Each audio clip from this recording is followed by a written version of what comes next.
بسم اللہ الرحمن الرحیم۔ اللہم صلی علی محمد وآل محمد صلی اللہ علیہ وآلہ وسلم۔ اے اللہ، تو وہ خدائے ازلی ہے جو ازل ہی سے ایسا ہے اور ہمیشہ بغیر زوال کے ایسا ہی رہے گا۔ میں تیرا وہ بندہ ہوں جس کا عمل کمزور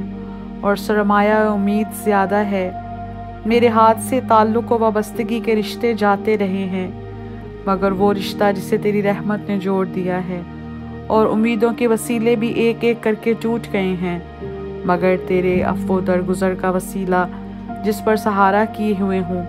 تیری اطاعت سے کسی شمار میں لا سکوں نہ ہونے کے برابر ہے، اور وہ معصیت جس میں گرفتار ہوں بہت زیادہ ہے۔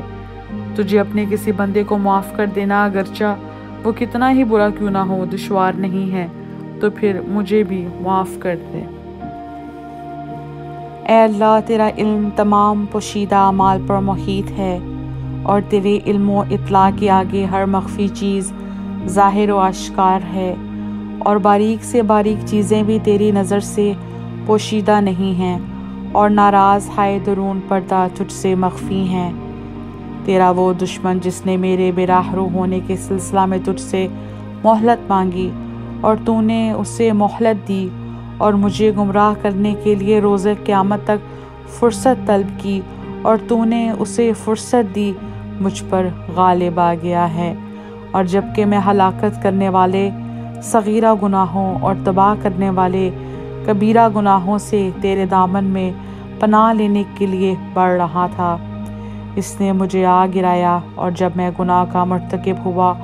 اور اپنی بدعمالی کی وجہ سے تیری ناراضگی کا مستحق بنا، تو اس نے اپنے حیلہ و فریب کی باگ مجھ سے موڑ لی، اور اپنے کلمہ کفر کے ساتھ میرے سامنے آ گیا، اور مجھ سے بیزاری کا اظہار کیا،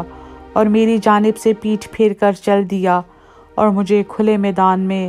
تیرے غضب کے سامنے اکیلا چھوڑ دیا، اور تیرے انتقام کی منزل میں مجھے کھینچ تان کر لے آیا، اس حالت میں کہ نہ کوئی سفارش کرنے والا تھا جو تجھ سے میری سفارش کرے، اور نہ کوئی پناہ دینے والا تھا جو مجھے تیرے عذاب سے ڈھارس دے، اور نہ کوئی چار دیواری تھی جو مجھے تیری نگاہوں سے چھپا سکے، اور نہ کوئی پناہ گاہ تھی جہاں تیرے خوف سے پناہ لے سکوں گناہوں کے اعتراف کرنے کا، لہٰذا ایسا نہ ہو کہ تیرے دامن فضل کی وسعتیں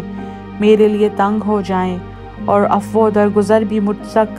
پہنچنے ہی نہ پائے، اور نہ توبہ گزار بندوں میں سب سے زیادہ ناکام ثابت ہوں، اور نہ تیرے پاس امیدیں لے کر آنے والوں میں سب سے زیادہ نا امید رہوں۔ بار الہٰ، مجھے بخش دے، اس لیے کہ تو بخشنے والوں میں سب سے بہتر ہے۔ اے اللہ، تو نے مجھے اطاعت کا حکم دیا، مگر میں اسے بجا نہ لایا، اور برے اعمال سے مجھے روکا، مگر ان کا مرتکب ہوتا رہا، اور برے خیالات نے جب گناہ کو خوشنما کر کے دکھایا تو تیرے احکام نے کوتاہی کی۔ میں نہ روزہ رکھنے کی وجہ سے دن کو گواہ بنا سکتا ہوں، اور نہ نماز شب کی وجہ سے رات کو اپنی صبر بنا سکتا ہوں، اور نہ کسی سنت کو میں نے زندہ کیا ہے کہ اس سے تحسین و ثنا کی توقع کروں، سوائے تیرے واجبات کے کہ جو انہیں ضائع کرے وہ بہرحال ہلاک و تباہ ہوگا، اور نوافل کے فضل و شرف کی وجہ سے بھی تجھ سے توسل نہیں کر سکتا، در صورت یہ کہ تیرے واجبات کے بہت سے شرائط سے غفلت کرتا رہا، اور تیرے احکام کے حدود سے تجاوز کرتا ہوا محارم شریعت کا دامن چاک کرتا رہا۔